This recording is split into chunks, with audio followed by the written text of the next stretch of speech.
Kita mulai pertemuan kali ini membahas mengenai VO dan force major ya, variation order dan force major.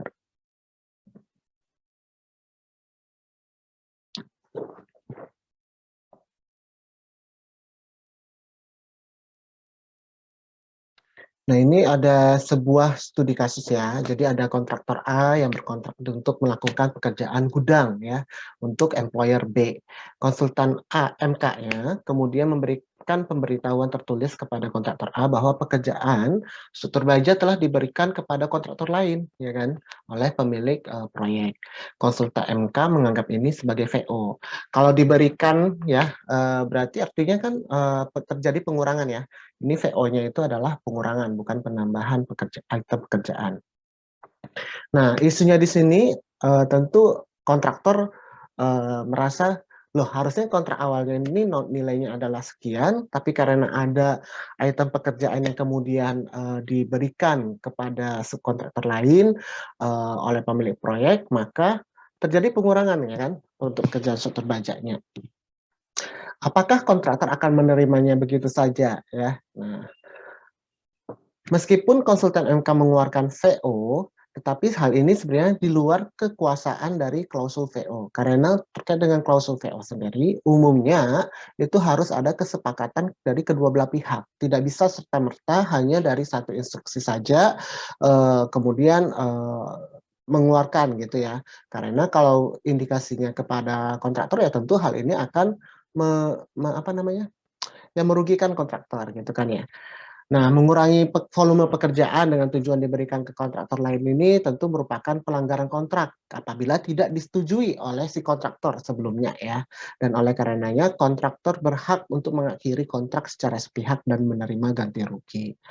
Nah, beda lagi kalau misalnya di dalam klausul kontraknya itu terkait dengan klausul VO ya atau CCO-nya itu memang telah memberikan kewenangan kepada pemilik proyek untuk atau melalui konsultan MK untuk memberikan halo, kenapa?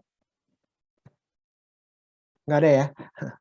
Atau tadi berbeda kalau misalnya di dalam klausul kontrak klausul VO di dalam kontrak yang telah disepakati itu telah diberikan kewenangan ya, dilimpahkan kewenangan kepada employer ya ataupun konsultan MK untuk langsung memberikan instruksi VO. Itu bisa saja gitu ya, tapi itu tentu tergantung pada isi yang telah klausul yang telah disepakati bersama di dalam kontraknya. Tapi umumnya kalau idealnya ya tentu kalau misalnya ada perubahan pekerjaan harus disepakati oleh kedua belah pihak gitu ya. Nah, ini adalah kasus real ya antara Carr versus Berryman ya terkait dengan omission. Omission itu pengurangan pekerjaan.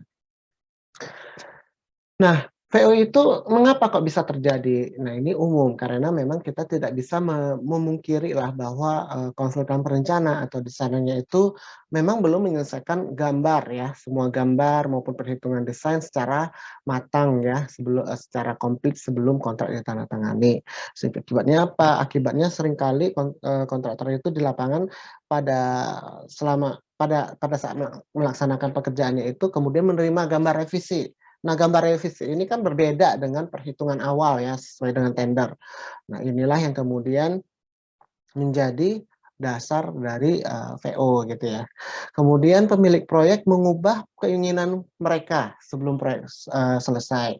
Misalnya dia mau menambahkan satu elemen tertentu atau mengubah materialnya ya, mengubah mungkin sebelumnya itu pelapis dindingnya itu hanya cat saja, sekarang diubah mau jadi batu alam misalnya ya. Nah, kemudian terjadi perubahan perundang-undangan atau faktor eksternal lainnya yang mempengaruhi tim proyek dan proses pelaksanaan konstruksi ya kan. Ini juga bisa menjadi sebuah VO. Nah, jenis-jenis kontrak terkait isu VO ini ada kontrak yang tidak mengizinkan terjadinya VO sama sekali ya. Atau ada pula kontrak yang mengizinkan boleh VO tetapi membatasi jangkauan sampai mana VO itu dapat dilakukan. Atau kontrak yang mengizinkan perubahan pekerjaan VO secara bebas gitu ya. Nah, kalau kontrak yang tidak mengizinkan, VO sama sekali, ini tentu saja adalah kontrak yang sah-sah aja ya, kalau misalnya di dalam klausul kontraknya disepakati bahwa tidak ada VO gitu kan ya, tidak ada, eee, klaim VO ya, klaim perubahan pekerjaan gitu kan ya, sama sekali.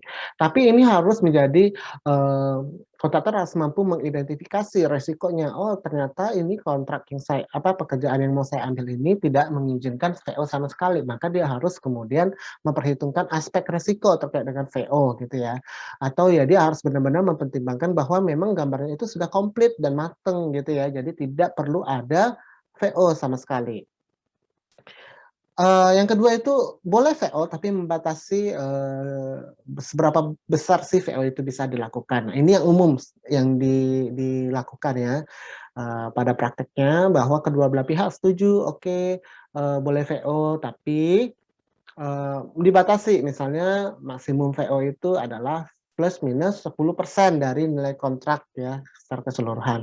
Artinya, memberikan batasan, dan awareness kepada kedua belah pihak ya. Pemilik proyek kan tentu juga harus mempertimbangkan cash flow-nya, kemudian financial capability-nya ya kan. Oh, harusnya dia membayar 100% kok, tapi kok kenapa akhirnya menjadi 110 gitu kan ya. Nah, ini kan atau 120. Nah, ini kan perlu dia batasi gitu ya, dengan cara tadi ada klausul pembatasannya gitu ya. Kemudian, atau kontrak yang benar-benar mengizinkan perubahan VO gitu ya. Nah, ini umumnya untuk kontrak-kontrak, yang tipenya itu ya, sangat baru ya, novelty gitu kan ya, dan memang, butuh, apa namanya, peng pengalaman baru gitu ya, pengetahuan baru ya kan, eee, atau memang lebih ke proyek-proyek EPC lah ya, EPC ya kan, yang memang dia sistemnya itu yang dia, fokusnya itu di sistemnya jalan gitu ya, output-nya itu jalan, eee, pabrik gitu ya. Kemudian, untuk proyek yang seperti ini untuk kontrak yang jenis seperti ini tentu harus, kontrak yang menekankan pada aspek trust ya, kepercayaan antara kedua belah pihak, employer dan kontraktor gitu ya, bahwa mereka benar-benar saling percaya sebenarnya. Employer-nya percaya bahwa memang VO itu memang benar-benar terjadi gitu kan ya, memang dibutuhkan, kontraktornya juga percaya bahwa, pemilik proyek, eee, apa, akan memberikan, instruksi yang sebenarnya gitu ya, yang memang dibutuhkan untuk perubahan pekerjaan. Nah, terkait dengan kewenangan untuk merubah, item pekerjaan ataupun volume pekerjaan, ini sebenarnya berada di tangan, konsultan MK ya. Sebenarnya sih ya di employer, cuman kan, diwakilkan, di dalam kontraknya oleh konsultan MK-nya gitu kan ya. Nah, ini dapat dilakukan sampai sebelum BAST 1, dilakukan ya, berita acara serah terima pertama ya. Kemudian ini tentu VO ini harus diberikan secara tertulis ya, dan, biasanya disertai dengan, permintaan, proposal ya, untuk menyampaikan proposal ya kan. Kalau misalnya secara instruksi itu ya dari konsultan MK yang kemudian menginisiatif akan ada VO gitu kan ya, dia memberitahukan, "Nih ada gambar perubahan nih, revisi nih, jadi harus, ada VO ya," gitu kan. Nah, ini instruksi. Atau permintaan untuk menyampaikan proposal ini biasanya oleh, kontraktor yang mengusulkan VO. Boleh nggak kontraktor mengusulkan VO? Boleh gitu ya, tapi ya kontraktor harus memberikan proposal ya, laporan proposalnya bahwa ini kenapa kok penting untuk dilakukan PO, ini akan bisa lebih baik dilakukan, bagian ini diubah gitu ya agar, eee eee, lebih, menarik, lebih berfungsi, lebih cost saving misalnya ya. Nah, ini kenapa kontraktor, diperkenankan, karena ya kita mengakui juga bahwa kontraktor itu yang lebih sering, melaksanakan pekerjaan di lapangan dan jadinya dia lebih tahu gitu ya, lebih ahli sebenarnya ya. Nah, kontraktor wajib untuk melaksanakan perubahan yang telah instruksikan ataupun yang telah, disepakati gitu ya, kecuali terdapat ketentuan lain di dalam kontrak. Nah, kontraktor dapat mengusulkan proposal perubahan itu ya tadi ya, nanti akan dicek oleh konsultan MK, konsultan MK akan memutuskan apakah menyetujui atau menolak ya, ataupun merevisi. Nah, bentuk perubahannya ini ya tentu bisa ada addition ya, penambahan item pekerjaan, atau omission. Omission ini pengurangan ya. Nah, ini contoh lah ya, contoh RAB gitu kan ya. Ada volume item pekerjaan, kemudian ada unit price-nya, nanti di kolom satunya lagi ya tentu ada harganya ya. Nah, ini umum kalau misalnya terjadi revisi gambar, maka kontraktor misalnya diminta untuk menambah volume B3 ya di lantai 2. B3 yang ini nih ya, lantai 2 nomor 5 B3 dari 0,09 meter kubik ya, itu diminta ditambah jadi sama 0,5-nya, berarti 0,59 jadinya gitu kan ya. Kemudian diminta untuk mengurangi volume kolom 60-60 lantai 1, kolom 60 ini yang pertama ya. 119 dikurangi 2,5 meter kubik gitu kan ya. Nah, ini dikurangi ya. Kemudian kontraktor diminta untuk menambah item baru ya, B5 30 kali 40 ukurannya ya. B5 nggak ada kan? Nggak ada, ini baru sampai B4. Nah, ini ada nih tambah balok baru ya, ukuran 30 kali 40. Oh, kalau baru berarti ya gimana? Ya berarti harus disepakati dulu perhitungannya. Oh, ini 3, berapa? Sebanyak 3 meter kubik, harga satuannya berapa? Balok ini rata-rata harganya itu 3.465.000 ya, kecuali B2 dan B1 nih. Karena ini kenapa lebih lebih lebih ini gitu kan ya, mungkin karena mutunya gitu kan ya, atau karena tulangannya. Perhitungan ininya, apa harga satuannya itu dicek lagi ya, analisa harga satuannya itu kan beton B ini terdiri dari apa? Ada casingnya, ada baja tulangannya, dan ada besi tulangannya, dan ada betonnya gitu ya. Betonnya juga dilihat mutunya berapa, dan berapa apa namanya, alat bantu maupun tukang yang diperlukan ya. Sehingga itu dapatlah nanti harga satuan untuk item pekerjaannya gitu ya. Mungkin jadinya ya sekitar 4,7 misalnya ya. Karena di antara 40, 60 dan 25, 40 gitu kan ya. Nanti untuk yang ini, karena item ini adalah item pekerjaan baru, maka tentu perlu harus disepakati, ya kan? Direview, disepakati dulu harga itemnya ya, sehingga baru bisa dimasukkan ke dalam RAB revisi, gitu ya. Nah, ini valuation rules ya, peraturan untuk valuasi.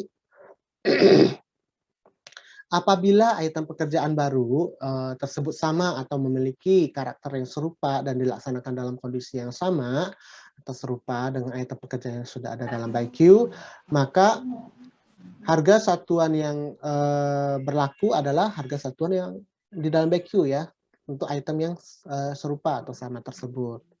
Kemudian apabila waktu kerja nggak bisa bayar, Mbak. Kurang ajar. Oke. Yang kedua, apabila item pekerjaan tersebut sama atau memiliki karakter yang serupa, tetapi tidak dilaksanakan dalam kondisi yang sama atau serupa, maka berlaku harga satuan prorata ya. Atau apabila harga item satuan baru itu tidak sama dan tidak memiliki karakter yang serupa ya, karakteristik yang serupa gitu ya, maka berlaku harga satuan baru yang wajar, fair rate. Ini ya tentu sesuai dengan perhitungan ya, sesuai dengan analisa harganya. Kemudian secara logis telah terjadi kerugian terhadap kontraktor sebagai akibat pengurangan lingkup pekerjaan, maka konsultan MK akan membuat penyesuaian yang adil gitu ya.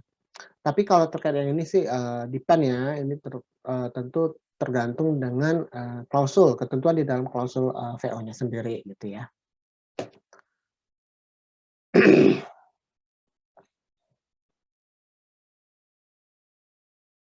Nah, hak untuk melakukan perubahan pekerjaan ya. Perubahan pekerjaan ini dapat diajukan oleh kontraktor yang kemudian disetujui oleh konsultan MK atau dilakukan berdasarkan instruksi dari konsultan MK-nya itu. Nah, kontraktor kemudian harus melaksanakannya dan terikat pada perubahan pekerjaan kecuali apabila kontraktor telah memberikan pemberitaan tertulis bahwa kontraktor tidak mampu, ya kan, untuk melakukan perubahan pekerjaan tersebut. Mungkin dikarenakan kesulitan, material atau peralatan, atau mungkin ya dia juga tidak, setuju sebenarnya dengan perubahan tersebut. Bisa nggak, kontraktor menolak adanya perubahan pekerjaan? Misalnya bisa aja ya, misalnya atas, apa namanya, pertimbangan kontraktor ternyata kalau kita merubah, strukturnya seperti ini, itu bisa membahayakan, kekokohan bangunan. Nah, ini bisa sebenarnya kemudian kontraktor menolak ya, tapi bukannya menolak, ini ya, kontraktor harus tetap memberikan pemberitahuan, secara tertulis, apa namanya, rekomendasi ya, rekomendasi mengapa kok dia tidak setuju atas, perintah perubahan atau instruksi perubahan tersebut gitu kan ya.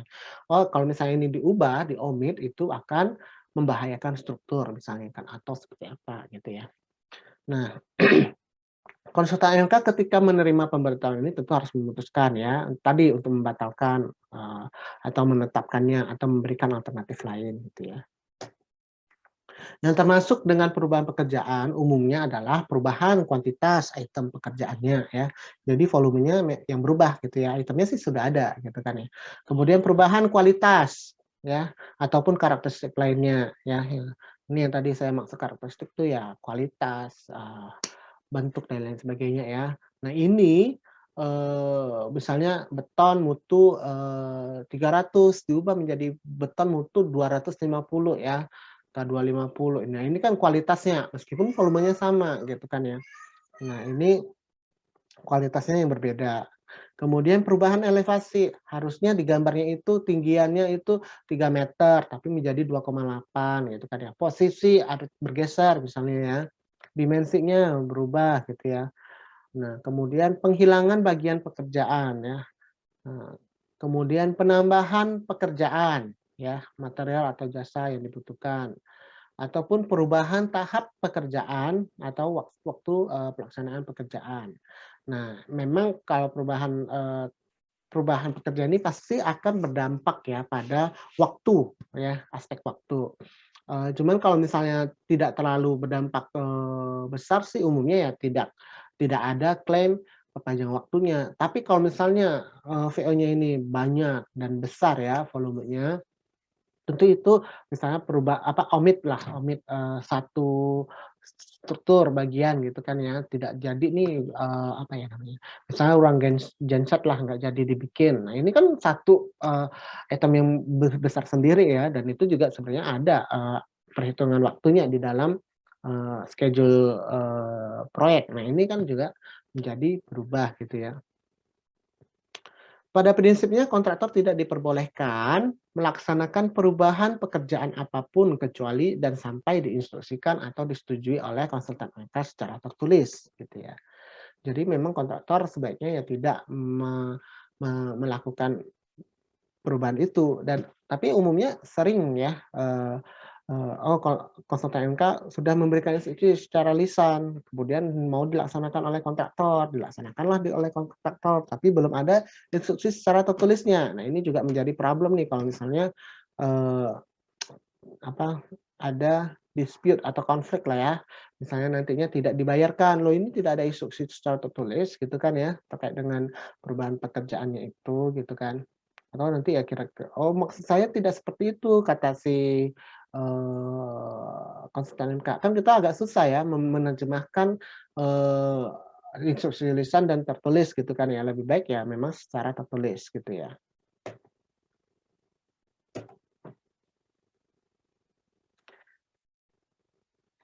Nah ini tadilah ya, mirip yang tadi, mungkin saya skip aja nih. Nah, ada 3 kategori pekerjaan yang dapat terjadi selama pelaksanaan pekerjaan di lapangan ya.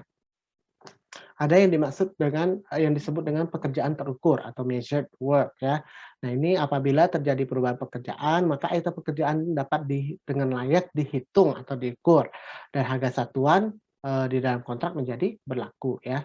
Misalnya item pekerjaan yang baru atau memiliki karakter yang serupa tadi ya, atau pengurangan pekerjaan. Ini adalah omitted work ya, omission, deduction ya nama lainnya. Nah, ini halnya berlaku untuk pekerjaan yang telah disepakati oleh kedua belah pihak. Sekali lagi, omission tadi ya sama seperti, misalnya kasus yang pertama, kontraktor, tidak terima nih kok bagian pekerjaannya diambil alih oleh, kontraktor lain, itu nggak boleh, itu adalah haknya kontraktor sebenarnya.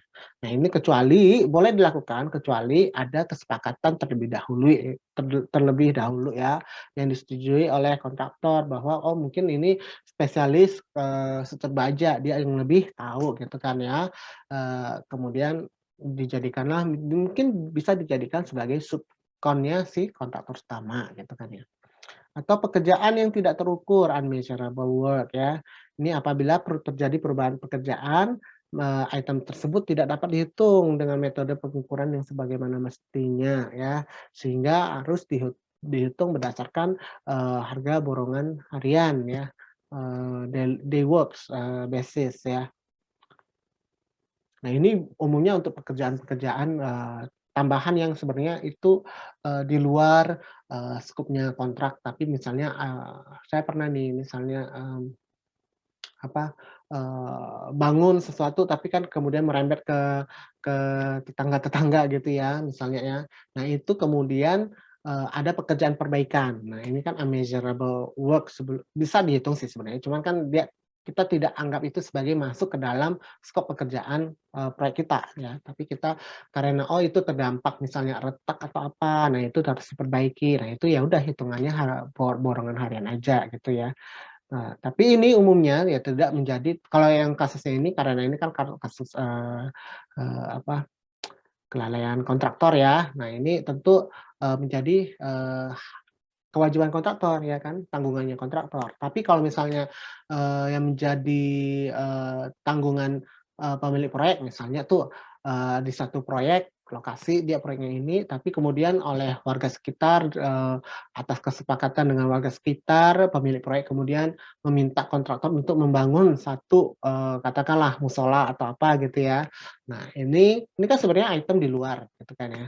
Mau dimasukin ke dalam kontrak juga kan, beda gitu ya skopnya gitu kan ya. Ini anggaplah ini tambahan gitu kan ya, atas kemurahan hati, pemilik proyek kemudian ya menginstruksikan kita untuk membangun misalnya musola tadi.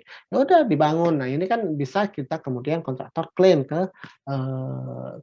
ke si pemilik proyek ya, misalnya dengan tadi, harga borongan misalnya ya. Nah, VO ini juga, umumnya erat terkait dengan value engineering ya, rekayasa nilai. Nah, value engineering ini dapat diartikan sebagai sebuah metode sistematis untuk meningkatkan nilai atau value ya dari barang maupun jasa dengan cara menganalisis fungsi barang dan jasa tersebut. Pengertian yang lebih spesifik diberikan oleh SAFE ya, dalam buku Value Methodology Standard and Body of Knowledge, yang mengartikan value engineering sebagai penerapan metodologi nilai ya, terhadap, sebuah konsep proyek atau jasa untuk mencapai peningkatan ya dari nilai tersebut. Dengan demikian, value atau nilai itu diartikan sebagai rasio antara fungsi dan biaya, function and cost ya. Nah, ada 4 jenis nih. Ada yang disebut dengan cost saving ya, di mana fungsinya itu tetap ya, fungsi barangnya itu tetap atau jasanya itu tetap, tapi biaya untuk memproduksinya itu menurun. Dengan demikian kan dia menghemat gitu ya, fungsinya tetap, nanti yang didapat juga tetap sama, tapi dengan harga yang lebih murah. Artinya ya itu cost saving gitu kan ya. Atau ada yang disebut function improving ya. Jadi fungsinya itu meningkat, tapi dengan biaya yang tetap gitu ya. Biaya yang tetap sama, seperti biasa, tapi itu memberikan fungsi yang lebih ya, value ini added value juga ya, tapi dalam hal fungsinya lebih improve gitu kan ya, lebih tinggi, meningkat gitu ya. Kemudian ada improvement ya.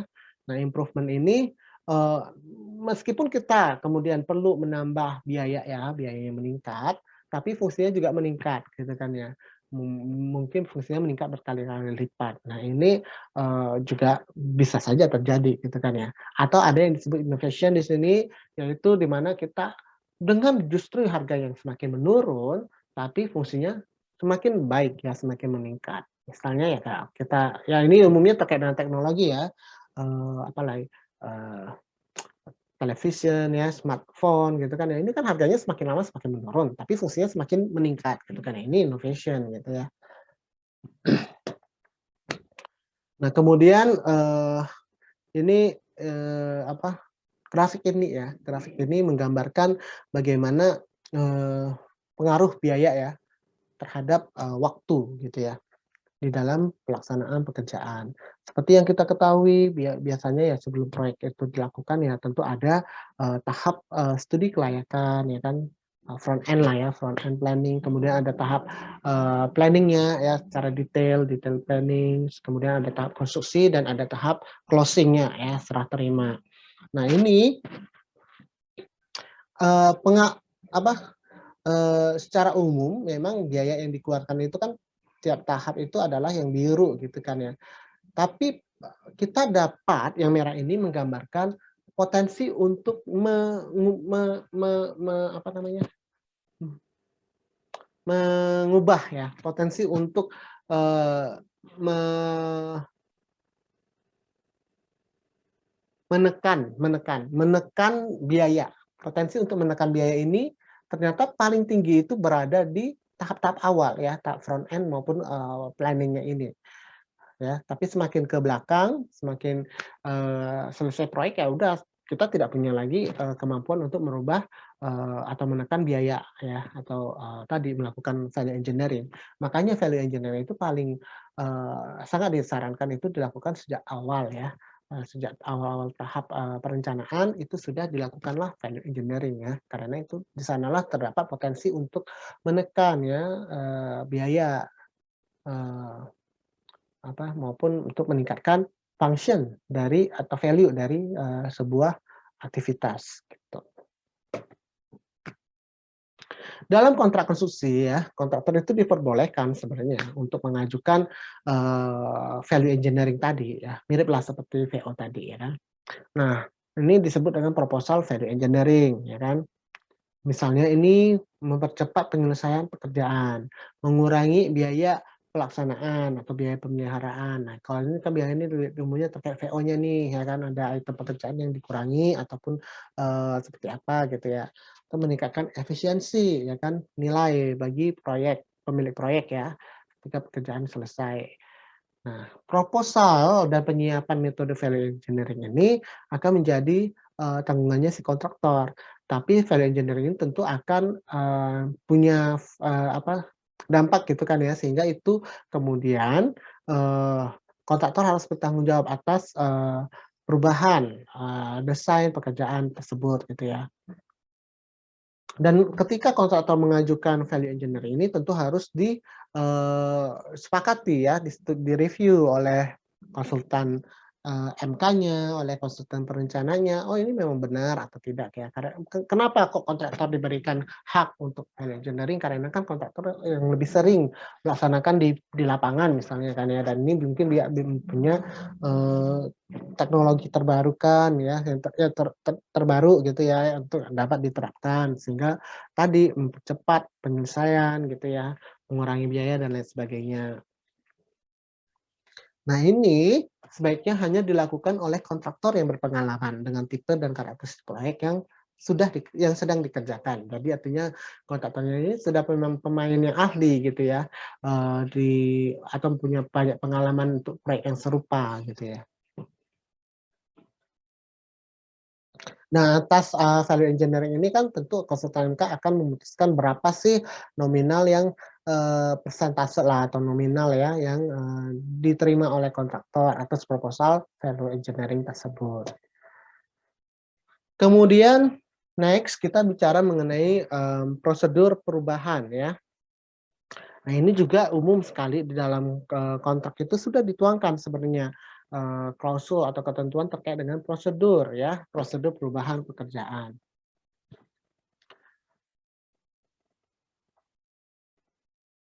Nah, di sini tentu umum sekali kalau misalnya konsultan MK itu memberikan instruksi ya kan secara tertulis. Nah, kontraktor juga harus menjawab instruksi tersebut ya, sesegera mungkin untuk menolak ataupun, apa namanya ya, menerima atau melakukan menyetujui pelaksanaan, instruksi tersebut ya kan. Kalau menolak ya kontraktor harus memberikan alasan-alasan mengapa kok menolak gitu kan ya, ataupun rekomendasinya. Kalau menyetujui maka dia harus menyerahkan penjelasan metode kerja ya kan, eee, mungkin bisa saja shop drawing-nya, dengan shop drawing-nya ya kan, program kerjanya ya, schedule-nya ya, kemudian, modifikasi yang diperlukan ya kan, dan perhitungan biaya dan waktu atas, akibat dari perubahan pekerjaan tersebut ya. Kemudian konsultan MK akan, merespon ya dengan memberikan persetujuan, penolakan ataupun revisi ya. Nah, selama menunggu respon ini kontraktor tidak boleh menunda pekerjaan di lapangan. Dia tetap harus bekerja, tapi kerjakanlah bagian lain yang tidak terkait, dengan bagian yang akan diubah ini gitu ya. Yang perlu digarisbawahi adalah semua perubahan pekerjaan harus diberikan secara tertulis ya oleh pemilik proyek, ataupun konsultan K. Tanpa ada otoritas tertulis tersebut, kontraktor tidak diperkenankan untuk melakukan perubahan pekerjaan. Yang pertama, alasannya karena pemilik proyek menjadi tidak punya kewajiban untuk membayar perubahan pekerjaan tersebut. Dan hal ini mengindikasikan terjadinya pelanggaran kontrak oleh kontraktor ya, karena dia telah melakukan pekerjaan tanpa instruksi yang memadai, ya kan. Nah, ini yang tadi saya sebut ya, bahwa seringkali di lapangan itu, seringkali di lapangan itu, apa, instruksi itu diberikan secara lisan dulu gitu kan ya.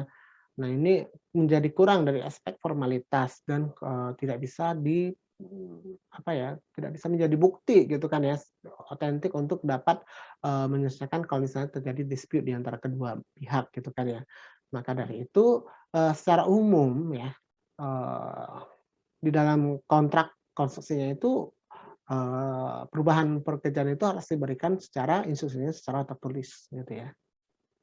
Kalau misalnya diberikan secara lisan, maka kontraktor dapat meminta konfirmasi ya. Jadi dia kontraktor ngirimkan, surat ya untuk meminta, mengkonfirm ya, instruksi tertulis dari konsultan MK ya. Nah, ini adalah alurnya lah ya. Jadi mungkin ada potensi perubahan pekerjaan ya kan. Kalau misalnya diketahui ya kita kemudian memberikan pemberitahuan ya kan, notifikasi secara resmi ya, secara tertulis ya kan. Kemudian kalau disetujui maka, eee, ini akan bisa diterbitkan surat perintah perubahan ya kan. Kalau misalnya tidak disetujui, ya itu akan menjadi klaim ya kan. Klaimnya ini kemudian, eee diajukan oleh, kontraktor apakah disetujui atau tidak ya kan. Kalau disetujui ya itu juga menjadi perintah perubahan, kalau tidak setuju ya nanti ya masuk ke dispute ya dan bagaimana penyelesaiannya gitu ya. Nah, perintah perubahan ini ya kalau misalnya terlalu banyak dan mengubah, apa, volume apa, mengubah nilai ya, nilai pekerjaan maupun waktu, maka sebaiknya dibuat dalam bentuk adendumnya ya, amandemen kontraknya. Next, kita itu ada yang disebut dengan pekerjaan, borongan harian ya, atau harian, day works. Nah ini, dihitung ya berdasarkan, apa, harian ya. Jadi upah harian dikalikan jumlah hari kerjanya, dikalikan jumlah pekerjanya, ya kan. Yang perlu dinyatakan dalam laporan harian ini, tentu adalah nama, jabatan, waktu personil kontraktornya, identifikasi tipe, dan waktu penggunaan peralatan, ya kan, kuantitas dan tipe material maupun peralatan yang digunakan. Laporan ini kemudian diajukan kepada konsultan MK untuk diperiksa dan dikoreksi. Kalau sudah disetujui, ya itu kemudian bisa menjadi, apa, day works ya. Nah ini saya memang pernah ini kalau dulu di proyek di Arab Saudi itu ada itu, dia jadi memang terpisah gitu ya, eee, dari lingkup kontrak kita, kemudian di tapi kalau mau buat kontrak baru juga kayaknya, buang-buang waktu ya, karena ini pekerjaannya hanya sebentar gitu kan ya, paling cuma hanya 5 hari ya kan, terus oleh instruksi oleh konsultan MK ya udah dibuat jadi sebagai, upah harian aja ya, borongan harian gitu kan ya. Hitungnya ya begini gitu kan ya. Tapi tetap kontraktor harus memberikan laporan, meskipun itu hanya pekerjaan sebentar ataupun harian gitu ya. Nah, kemudian ada yang disebut dengan pembatasan perubahan.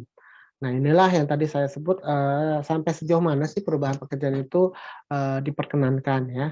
Apabila terlalu banyak perubahan pekerjaan, ya mencakup tenggang waktunya, harga harga kalau misalnya, ada penambahan item pekerjaan ya, misalnya, 1 bagian struktur yang baru lagi gitu kan ya. Nah, itu kan memakan waktu lagi gitu kan ya, dan itu kan butuh perhitungan lagi.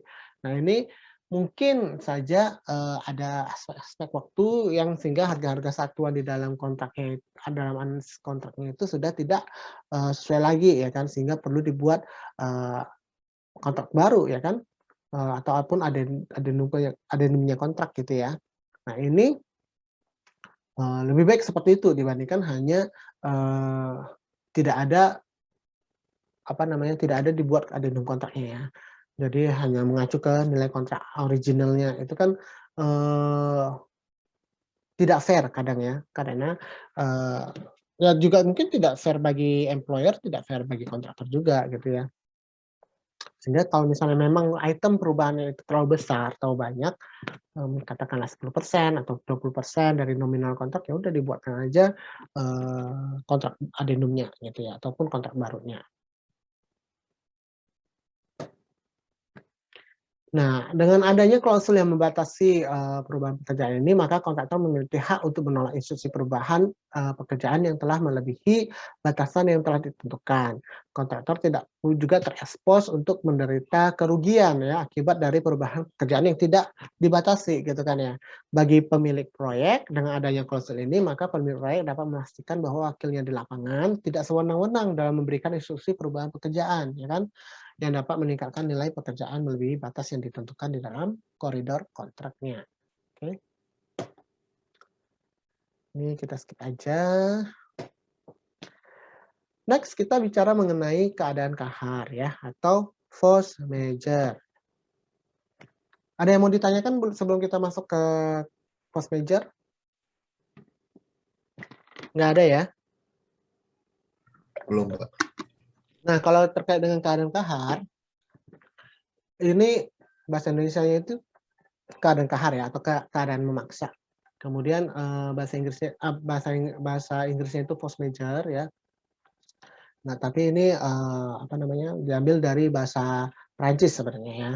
Nah, ini pada hakikatnya ya, pada intinya ini adalah sebuah klausul yang membebaskan para pihak yang berkontrak ya, dari tanggung jawab dan kewajiban kontraktual mereka ketika sebuah peristiwa luar biasa terjadi di luar kendali para pihak. Seperti misalnya perang, kerusuhan, peristiwa lain yang dalam bahasa legal disebut sebagai act of God ya, banjir, gempa bumi, gunung meletus, pandemi, dan lain-lain sebagainya.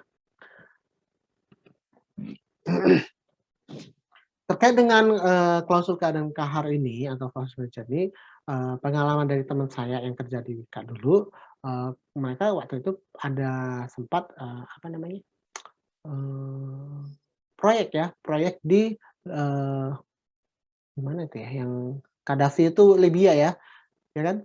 Nah, di Libya itu pas proyek kemudian terjadi perang gitu kan ya, civil civil war gitu ya, perang saudara, kemudian akhirnya, eee, proyeknya terhenti dan para pekerja ya, baik pekerja kantornya ya, engineer-nya maupun pekerja kasar Indonesianya, tukang Indonesianya ya segera dipulangkan gitu kan ya. Nah, ini sebagai, keadaan kahar yang kemudian memaksa proyeknya itu untuk berhenti dan kemudian kontraknya berakhir ya kan. Dengan demikian, pengertian keadaan kahar adalah peristiwa atau keadaan yang berada di luar kendali salah satu pihak ya, tidak dikendali kontraktor, tidak dikendalinya employer ya kan. Kemudian salah satu pihak itu tidak pernah memperkirakan itu terjadi ya sebelum berkontrak ya kan. Ketika terjadi salah satu pihak tidak dapat menghindari atau mengatasinya ya kan, karena ini skalanya udah besar gitu kan ya. Dan tidak menjadi tanggung jawab salah satu pihak gitu kan ya. Nah, ini umumnya ya yang termasuk dalam force majeure itu perang, penyanderaan, penjajahan, ataupun ada musuh asing ya kan, misalnya, dari luar gitu kan ya. Kemudian ada pemberontakan, terorisme ya, revolusi ya, tindakan militer misalnya yang kemarin seperti di mana tuh, Myanmar ya? Myanmar ya kan. Kemudian kerusuhan, kekacauan, pemberhentian ya, yang disebabkan oleh, pekerja pekerjaan kontraktor maupun subkontraktornya ya, yang bukan disebabkan oleh itu ya. Misalnya kerusuhan atau, kekacauan demo ya, demo mahasiswa atau apapun ya kan yang mempengaruhi proyek gitu ya. Kemudian terdapat material ledakan, radiasi ya, kontaminasi dan lain sebagainya. Kemudian act of God ya, wabah, bencana alam ya. Nah, wabah ini pandemi gitu kan ya. Pelaksanaan doktrin force majeure ini bukanlah pelaksanaan yang hanya terjadi karena kesepakatan di dalam kontrak ya atau contractual obligation, tapi juga merupakan pelaksanaan yang terjadi demi hukum. Ini terutama untuk di negara-negara civil law seperti Indonesia gitu ya. Kenapa? Karena kan, kita mengadop, hukum Belanda ya, hukum Hindia Belanda waktu itu yang, civil law ya, yang, negara-negara yang menganut civil law ya. Eee kode sipil yang sebenarnya mengacu pada atau bersumber pada, Civil Code-nya Perancis gitu kan ya. Jadi ya kita juga mengakui istilah force majeure. Istilah force majeure ini tidak diakui ya, atau kurang diterima di negara-negara common law, ya negara-negara bekas jajahan, Inggris lah ya. Tapi mereka punya doktrin yang serupa ya, impassibility ya kan, doktrin impassibility. Tapi, itu tidak menjadi, by law gitu ya. Tapi kalau di negara-negara civil law, force majeure ini memang sudah dituangkan di dalam, kitab undang-undangnya ya. Kalau di kita itu tentu mengacu kepada KUH Perdata ya, perihal keadaan kahar ya, yang membebaskan seseorang dari kewajiban untuk membayar ganti rugi ya kan. Dalam pasal 1244 bunyinya debitur harus dihukum untuk mengganti biaya, kerugian, dan bunga bila ia tidak dapat membuktikan bahwa tidak dilaksanakannya perikatan itu atau tidak tepat waktunya dalam melaksanakan perikatan itu disebabkan oleh suatu hal yang tak terduga, yang tak dapat dipertanggungjawabkan kepadanya, walaupun tidak ada itikat buruk kepadanya. Nah, dalam pasal 1245 berbunyi tidak ada penggantian biaya, ya, kerugian dan bunga bila keadaan memaksa atau force majeure tadi terjadi ya. Hal yang terjadi secara kebetulan, debitur terhalang untuk memberikan atau berbuat sesuatu yang diwajibkan ya, atau melakukan suatu perbuatan yang terlarang baginya. Terkait force majeure ini, salah satu pihak akan memberikan, pemberitahuan tertulis kepada pihak lain tentang kejadian force majeure, ya kan, dan menjelaskan dampak serta pencegahan terhadap pelaksanaan force majeure, terhadap, pekerjaan, ya kan. "Oh, ini terjadi pandemi nih," eee eee kontraktor kemudian memberikan pemberitahuan secara tertulis, itu langkah pertama. Kemudian kontraktor harus tidak hanya sekedar memberikan pemberitahuan, dia juga harus, menjelaskan dampak dan telah menjelaskan pula mekanisme, bagaimana kontraktor itu kemudian melindungi ya, atau berusaha mengatasi dampak dari pandemi itu terhadap pelaksanaan pekerjaan di proyek. Tapi kemudian, misalnya nih, proyek benar-benar harus stop gitu kan ya, karena, terutama kan di awal-awal pandemi kita kan benar-benar tidak boleh sama sekali ya, keluar rumah dan lain sebagainya. Proyek konstruksi juga belum dikategorikan sebagai proyek esensial gitu kan ya. Sehingga, benar-benar stop gitu kan ya. Nah ini kemudian ditanyakan, "Ini bagaimana nih?" Ya tentu ada pengaruh pada waktu gitu kan ya, setidaknya pada waktu pasti akan ada perpanjang waktu, seharusnya yang menjadi hak bagi kontraktor gitu kan ya. Nah, ketika itu kemudian kontraktor, karena mengalami penundaan ya kan, meskipun dia telah melakukan segala cara untuk mengatasi dampak, meminimalkan dampak lah ya, meminimalkan dampak dari, keadaan force majeure tersebut ya kan, maka kontraktor berhak untuk meminta perpanjangan waktu sebenarnya ya. Dan menerima pembayaran atas kerugian yang terjadi, ini kalau ada gitu kan ya. Tapi umum sekali kalau force majeure itu hanya, eee yang disetujui itu adalah, klaim perpanjangan waktunya. Tapi kalau terkait klaim, additional cost atau extra cost ya, ini tentu, eee, perlu disepakati bersama lagi gitu ya. Kenapa? Karena kan sebenarnya masing-masing pihak, tidak menginginkan ya, terjadinya, eee pandemi tersebut ya, yang berdampak pada proyek. Sehingga umumnya kedua belah pihak bersepakat bahwa oke, kontraktor akan menanggung mungkin biayanya ya yang terkait dengan kerugian, tapi kontraktor berhak atas perpanjangan waktu, sedangkan pemilik proyek ya akan rela lah ya untuk proyeknya itu selesai lebih telat ya kan, tapi ya dia tidak seharusnya menanggung ya, karena dia juga pasti ada kerugian yang dialami dia gitu kan ya, sama-sama kerugi gitu kan ya. Nah, dalam hal menerima klaim kontraktor ini, konsultan minta akan memutuskan untuk menyetujui atau memutuskan klaim tersebut gitu ya, menetapkan klaim tersebut. Nah, apabila terjadi penundaan berkelanjutan ya, sejak diberitahukan adanya keadaan kahar ini, maka salah satu pihak dapat mengajukan kepada pihak lainnya untuk mengakhiri kontrak ya secara sepakat bersama gitu ya. Nah, ini umumnya di dalam kalau misalnya di FIDIK itu juga ada dituangkan misalnya berapa bulan nih terjadi penundaan gitu kan ya, tidak bisa kerja gitu kan ya. Ya udah akhirnya sepakat untuk diakhiri gitu kan ya.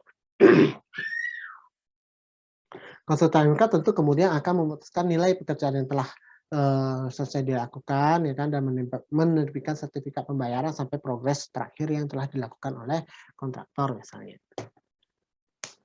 Nah ini adalah beberapa sebenarnya standar form ya. Jadi di sini ada 3 jenis standar form, ada FIDIK ya, ada NEC, New Engineering Contract, ada JCT ya, Joint Contract Tribunal ya. Nah ini tipenya ini yang saya ambil ini adalah Red Book tahun 2017, Red Book versi kedua ya. NEC 4 ya tahun 2017 dan SBC Q itu 2016 ya.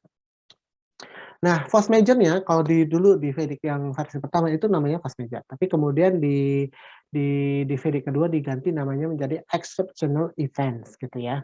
Kemudian di NEC sendiri ya sebenarnya itu part of compensation events ya. Kalau di JCT itu namanya force major tetap ya, tapi bagian dari relevant events. Nah, ini definisinya itu diberikan di subclause 18.1, kalau ini clause 19.1, ini 2.29.15. Skopnya juga sama ya, skop yang termasuk skop force major itu apa gitu ya.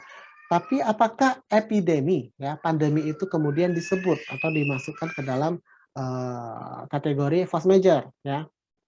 Kalau menurut FIDIK itu tidak termasuk sebagai peristiwa force major yang di daftar FIDIK-nya.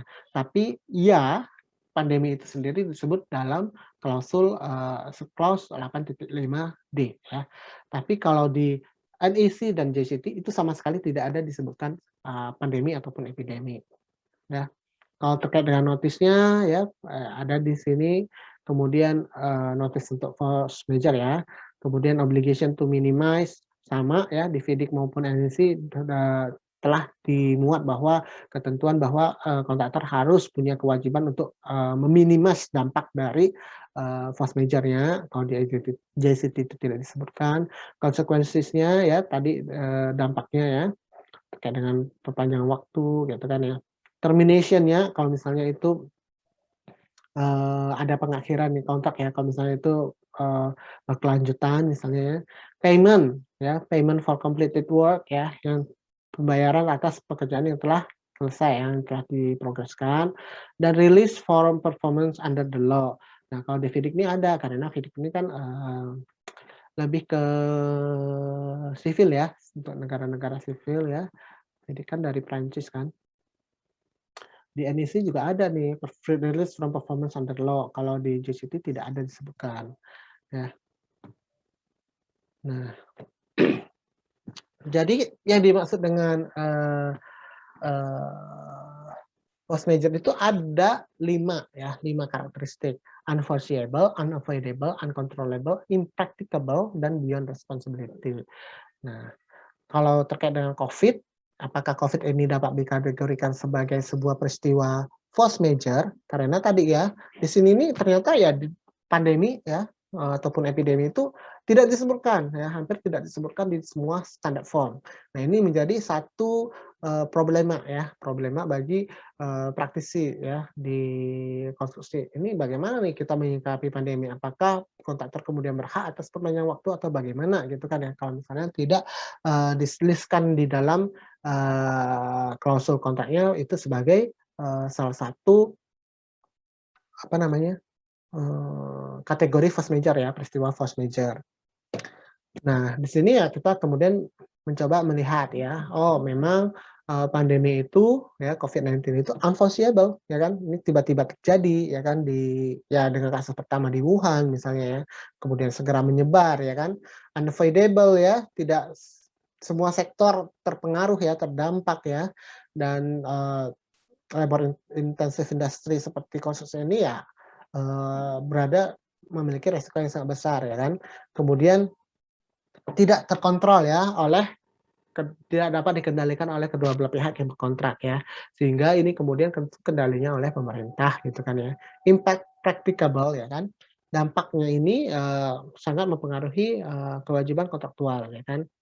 Nah, ini COVID juga sama ini sebenarnya ya, berdampaklah secara, direct maupun indirect. Kalau di Indonesia mungkin awal-awal doang karena, 3 bulan setelah, awal-awal pandemi itu kan, kemudian sektor konstruksi diperbolehkan ya untuk tetap bekerja, melanjutkan, proyek ya.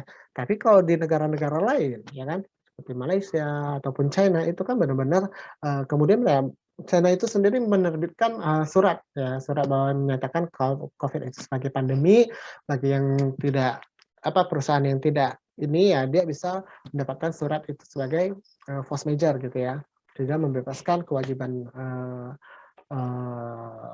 kewajiban pihak tersebut untuk, berkontrak gitu ya. Kemudian beyond responsibility ya kan, ya tentu ini di luar tanggung jawab kedua belah pihak juga gitu ya, karena ini adalah masalah, kesehatan global gitu kan ya. Nah ini, eee, apa namanya,